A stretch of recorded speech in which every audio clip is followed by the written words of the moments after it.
So I'm not sure if you've seen the YouTube series Surrounded. It's basically a debate show, right? One person sits in the middle, surrounded by people who disagree with them, who are ready to challenge their views. But lately, the debates have gotten more viral, more intense, and more polarizing. And today we're going to talk about whether this is a good faith way to debate, or is it just rage bait? My name is Elamin Abdelmahmoud. This show is called Commotion. L. Jones is here. Riley Yesno is here, and we are ready to get into this. Hello to both of you. Hi. Hi. Hello. Welcome. How's it going? Riley, I'm going to start with you. I sort of explained a little bit of how Surrounded works, but I just want to explain a little bit more. Like this idea of like this one person sits in the middle, and the debate format works is like, there are they bring a bunch of claims to the show, and then once, each claim is debated for about 20 minutes or so. Once the claim is put up, a bunch of people rush to the chair in the middle in order to actually like have a little debate one-on-one. What else should people know about how Surrounded works, you think? Yeah, I mean, so I guess logistically first is that once that one person races to the center, the debate table, the challenger at the debate table can be kicked out of their seat if the remaining 19 people, at least 10 of them vote to end the debate or to kick them out. So that's one of the ways that the debate ends, and is essentially also like one of the only forms of moderation they have, other than the fact that there's also 20 minutes per topic given. And on paper, right, the idea you kind of mentioned is that like you'll have two sides of a debate, and that the person in the middle, the challenger, is usually very prepared, very well educated and thoughtful, and comes ready to speak about something. And what has happened though in the way that they've structured this and cast is that you don't get like necessarily that balance in terms of readiness and thoughtfulness and all those things. You get like one person surrounded by essentially like 20 lunatics, and that's how it ends up playing out in reality. And I will say, like, the fact that you have to rush in order to debate the person in the middle does end up creating sort of like this moment of like this person's a little bit out of breath or so frazzled because he just beat so many other people in order to actually sit down. I do think that like some of the conversations, the way that they emerge, there's, let's say, a range of tones that they occupy, and I think it's useful to sort of point that out. I want us to sort of just get a little bit of taste of Surrounded. So this is from an episode featuring Jordan Peterson. Jordan Peterson, of course, Canadian bestselling author, YouTube star, retired professor, and there's a lot more in terms of how you would describe him to people, but that seems like a good enough summary. Here he is in an episode called Jordan Peterson versus 20 Atheists. Here's one of the challengers debating him. Have a listen. God says, I believe it's like 1 Corinthians 15:17, something about how belief in God specifically as someone who resurrected or as someone who died for our sins is important, right? But we have to look at, if we can interpret that as just like, you have to believe that God is a symbol of sacrifice. That is different from believing that there is an actual person named Jesus Christ who died on the cross for our sins. True. This then leads us to kind of like the conundrum of how do we know what we are meant to believe, what the Bible intended for us to believe, and this can be very, very important to like our fate. Do you see what I'm saying? I've got no disagreement with any of that. What sort of response do you want from that? So you pushed me beyond the limits of my knowledge. Really? So that's Jordan Peterson versus 20 Atheists. That is the thing that you just heard there. And Al, we should say that episode with Jordan Peterson is an hour and a half long. There are times where it's much more heated, much more emotional than that. That seems like a sort of, what you heard there is kind of like a level-headed kind of back and forth. Jubilee Media is a company that makes Surrounded, and they say that their goal is to, quote, provoke understanding and create human connection. Do you think Jubilee Media is achieving that stated goal in good faith, Al?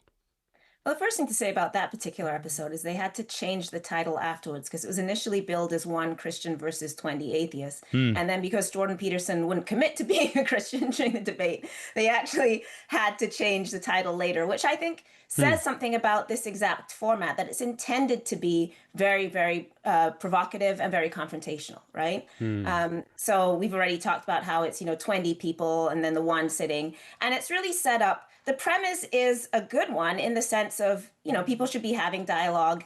It would be good to talk to people that maybe have different beliefs. Good faith debate is important. We can understand where other people are coming from, or at least perhaps come to some understanding. That's not really how it plays out in reality. So we've seen things like fascists being platformed, for example, and probably one of the most egregious examples. But also, I think it's also important to say that these aren't random people that are selected. They're all usually social media influencers. They're people that have YouTube channels or they're on Instagram or whatever. And so part of this is you're going on in order to feed the further machine, right? So you go on this show and then you discuss how you went on the show on either the left side or the right side. And then you're on other shows that talk about how you crushed this person or so-and-so got embarrassed or so-and-so claps back or whatever. And then you make another piece about that. And then this person. So it's all part of this social media ecosystem where there's this constant sort of feeding of this kind of dialogue. And I think that's important to say, because is this really a show that's trying to get us to understand the different ideas we have, or is it really just everybody feeding their own social media channel, right? So. I'm interested in that framework because I've been following Surrounded for a minute, and I think like it has changed a bit over time. Like, so the company that makes it, Jubilee Media, I think like the scale of these videos and the virality of these videos, it wasn't always like this. And the idea of like, you know, getting to the point of platforming fascism, like when you see that, you kind of go, whoa, we are in different territory than maybe they used to be in. Even conceptually, the idea of like, okay, can you have level-headed debate between people who like, you know, vigorously disagree with each other, but it sort of feels like you're exposing yourself to a bunch of different points of view. But I want to come back to that fascist thing a little bit in just a moment, because like that was their most viral moment. But maybe Riley, you can set us up here. Like, you've heard some of Elle's critiques. What else are people saying about Surrounded? Like, how do people talk about the show? Yeah, I mean, I think that there's a bit of a laundry list at this point, especially as you're mentioning that it gets increasingly more and more like radicalized and more inflammatory. I think the main thing that is the overarching critique is that that this is not a conversation that's being set up to be had in good faith, to see alternate perspectives, that it's something that is to capitalize on these moments of and these points of specific like heightened tension and divisiveness, and to kind of just add fuel to that fire, and often at the expense of the most marginalized people in the room and in the discussion. So queer people, people of color, et cetera, et cetera. And so that's like the number one thing. There's also a big critique, I think, there about age and how a lot of the people that are the influencers, the 19 or 20 other people around there, are usually like, you know, under the age of 30-ish, and that the person that gets put in the position of the debater is always older, has some sort of qualifications to their names that the other people around there won't. And again, these people aren't, I don't think, reflective of just general young people, because they're cast specifically for the reasons of their media personality, of their extreme opinions. Yeah. But then it can easily kind of create this perception that young people are dumb, are adversarial, are all of these really negative things. And so I think that there's layers to people's beef with Surrounded these days. Well, to that extent, let's hear. Okay, what we're gonna hear is like one of the most sort of viral episodes that they've had of late. I want to play a clip from the episode that features journalist Mehdi Hassan. This episode is called "One Progressive versus 20 Far-Right Conservatives." I am an immigrant. I'm speaking from personal experience. Get the hell out. I don't even like. I should get the hell out. Yes. Why? I don't want you here. Why? Because you come here and say all this bullshit about how Americans are lazy. Why? You push your left-wing I never politics. said Americans are lazy. I don't know why you say this. I never said Americans yes, are lazy. you are. You're The only person saying attacking immigrants people have is to you. come into this country so they can do jobs that we don't want to do. I That's never said exactly those what you words. said. When did I say it? Oh, really? When did I say it? So We're on YouTube. Guys watching on YouTube, rewind to the time where I said immigrants are doing jobs we don't want to do. When did I say those words? Words that came out of my mouth. Okay, so why do we have to bring in immigrants? Why do we have to bring in immigrants to the country if we have people who are going to do the jobs? Pause. You've been voted out. It's nice talking to you. Nice talking to you. So that doesn't feel good. Like I don't feel informed watching that. I feel like my adrenaline spiked. I feel a little bit stressed out watching that. I think there are some people who would say when you watch that, that's a demonstration of why this whole format doesn't work. But there are also people who say like, you know what? This is a way to bring some perspectives that do exist and give them space so they can actually be debated and responded to. Where do you fall on this spectrum? First of all, don't you think it's interesting how you sit down in front of somebody, you're like, get out of my country, and you're like, nice to talk to you at the end and shake hands, which I think shows a lot of the artificiality of this whole thing. That on the one hand, you have this person that's burning to come and say something racist to an immigrant, like this is your chance. You know, go and say that in the street to somebody, you know you couldn't. So, you know, it's this false boldness, but then also masked in this civility of, well, it was nice to talk to you after you do that. And I think that shows the real performativity of the whole thing. I don't know. I mean, it's like the comment section come to life. I mean, are we all really not aware that these views exist, right? Like the idea that this is somehow a mystery to us that people think this way when, like, literally I can go on my own social media and see all the comments and see people telling me to go back where I came from. I don't know if it's a mystery. I think what some people find they enjoy about it is watching someone like Mehdi Hassan like slam dunk on those people. And I think some people feel that they get some vicarious pleasure from that. Some people have also said that it teaches you how to refute these viewpoints, right? So like you may have family members or coworkers, whoever, that are bringing this stuff to you. And the way that, for example, Mehdi is able to marshal facts, marshal evidence and challenge people. Some people find that helpful, particularly perhaps younger people who are learning how to debate. But the real question here is this necessary? And then I think there's a further question is, why is this so viral? What does this say about this political moment? And I would suggest that at a moment when you have a president who's an entertainer, like a president who's a reality star, we can't really be surprised that politics takes this form of entertainment. I mean, this is literally now what you're seeing in question period. This is how politicians conduct themselves. You literally have a reality star. You have, Christine Nome cosplaying as an ICE agent. So if we're doing this as entertainment, this is how we're receiving politics. So it seems like a response to the moment rather than sort of saying this is the cause. This is a symptom, I think, of how political discourse takes place. The thing that I'm sensitive to, Riley, is the idea that it's true that you can go on social media and see those views all the time. But when, quite often, not all the time, but quite often, when sort of larger mainstream media organizations have those conversations, those views are not a part of the conversation. I think the case for that is very strong to say, like, I don't think we need to go as far as someone saying, get the hell out. That does not feel like it's a necessary part of the conversation. At the same time, pretending those views don't exist is not helpful for constructing a reality, right? Because at a certain point, you kind of start to say, well, then the conversation that is happening on a lot of social media or a lot of media organizations doesn't cohere with the way that some people are talking in real life. And I don't know if Surrounded is a way to bridge that gap, or should we be even asking Surrounded to fill that kind of role? Do we need anyone to fill that kind of role? Where do you fall on this? Yeah. I mean, I'm with you in that. Like, I think that there should be space to have, like, even, extremely different opinions be able to engage in a conversation together. But there's a lot of caveats next to that, Yeah, and of course. conditions that I think make it work. And one is that, like, you're having this a debate in good faith, that you come there with, meaning you come in there with the willingness to be able to hear another person truly and consider and reflect and then change your opinion and do all of these things. Yeah. And I think there's another episode of Surrounded where basically the person in the middle says, like, can your mind be changed about this? And they're like, no. And it's like, so why are you here? You're here at this point just to speak into a microphone and yell at me. Like, and so like these are the sorts of conditions that you have to, people have to be prepared. They have to have some level of moderation.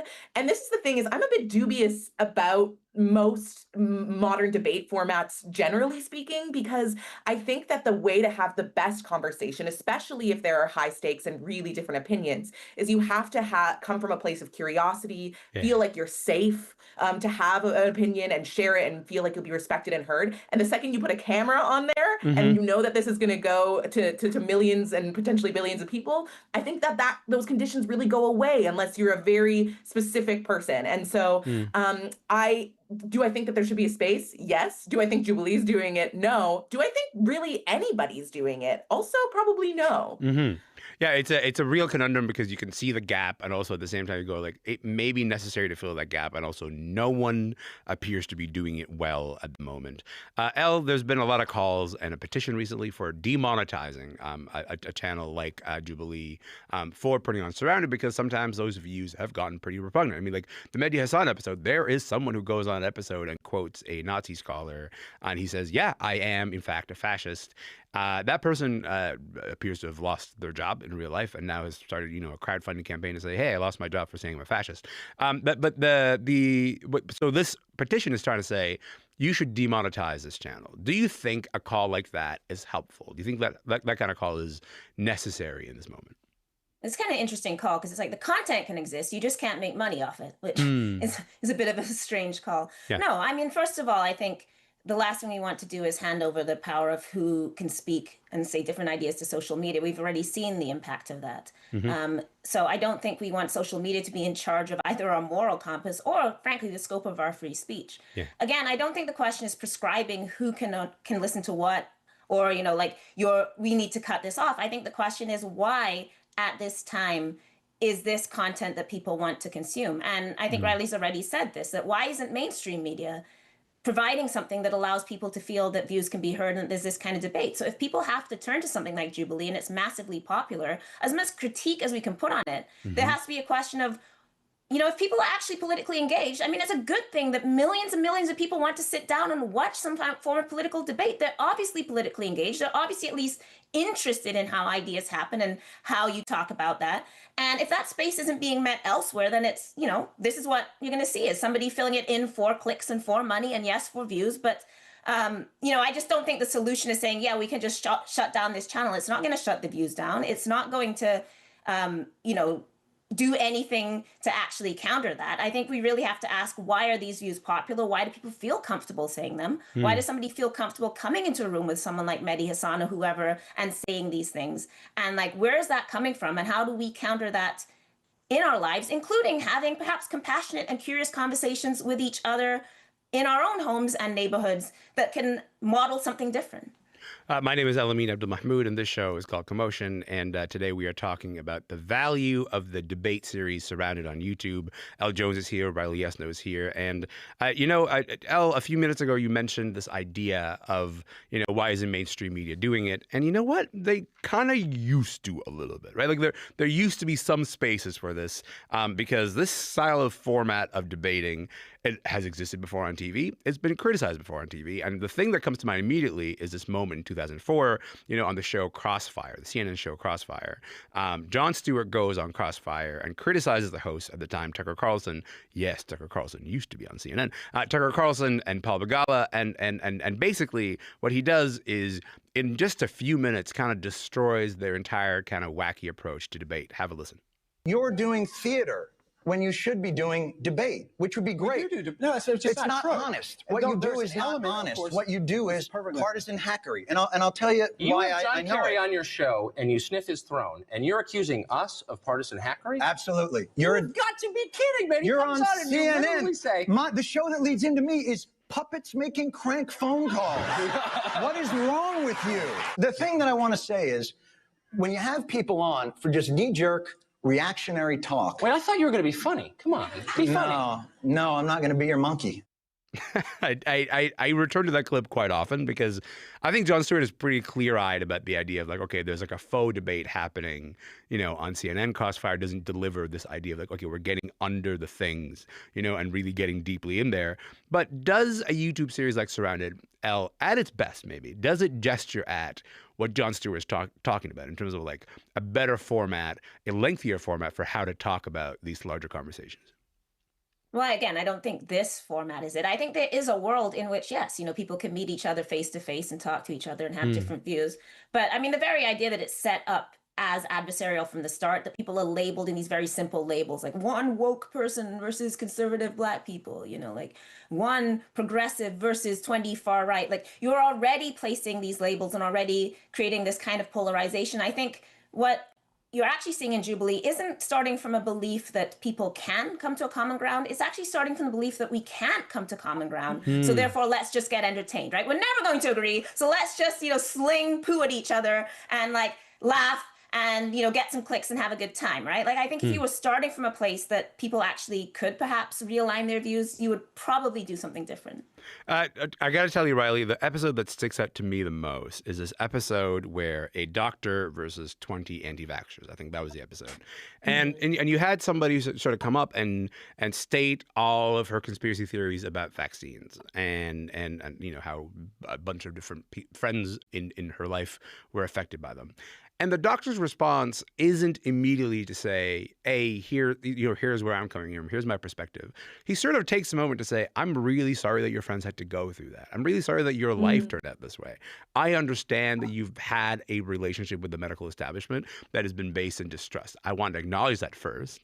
Now let me get to what the evidence tells me as a doctor. And then he sort of spends a bit of time picking apart the argument that he made, that she made. And there's something compassionate about that. There's something open and curious about that, which is to say, I want to respond first to the experience that you had, because you're clearly drawing from that experience and you're bringing that to the debate. And that's a difficult thing to admit to the debate, but also it's a thing that you're feeling. And that to me was like, oh, that's Surrounded at its best. That's this format at its best. It's like the ability to say all of the anger, all the emotion, that's not a thing you can just check at the door, actually. You're bringing it to the debate with you. Let's acknowledge it. It's in the room with us. So let's make room for it at the table. And then let's talk about reality. Let's talk about facts. Let's talk about science. And he did that very effectively. When I see that, it gives me hope that Surrounded can function in this kind of format. But then when I see the Mehdi Hassan episode, I kind of go, some of these people were cast, it feels like, for virality. And I don't know where to fall on this. And maybe I don't need to fall specifically in saying, hey, this format is doomed. Surrounded is not the place to do this.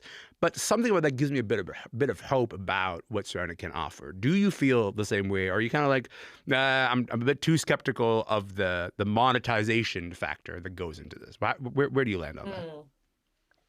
Yeah, I think that there are maybe ingredients again that are baked into the wrong cake here, but that the ingredients themselves, I think that you're right. Like, and to Elle's point, what you were talking about with that one individual, the doctor, they're coming on this show, I presume, right? Not to just dunk on people. That's not their goal, because they care about medicine. They care about people's health. That's why their career is there. And so it makes sense to me that they're able to come from this from a truly deep point of compassion, because that's what they want to achieve outside of the 2-hour conversation that you're having here on Jubilee.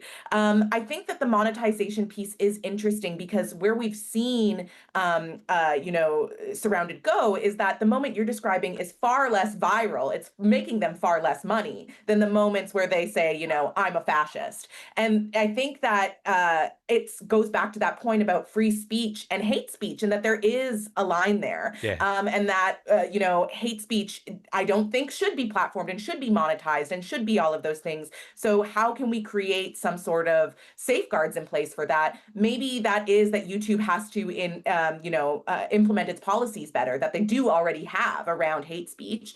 But it also means that, like, to Elle's point, we as a society have to really look at how we got to this point where we tolerate this so well, and that we create space and community for this so well, and that we fail also to de-radicalize people who come to that position and that opinion. And I think that compassionate conversations are a part of it, like we've been talking about, having educated people who are willing to be compassionate, like the doctor you mentioned. But I'm going to say the ingredient to the camera, you have to get rid of it. Having somebody run out of breath to the seat, get out of it. Having a timer going off in their face, these are things that aren't going to get us to where we need to be. So, maybe it's time to head back to the kitchen, reevaluate, to keep my metaphor going.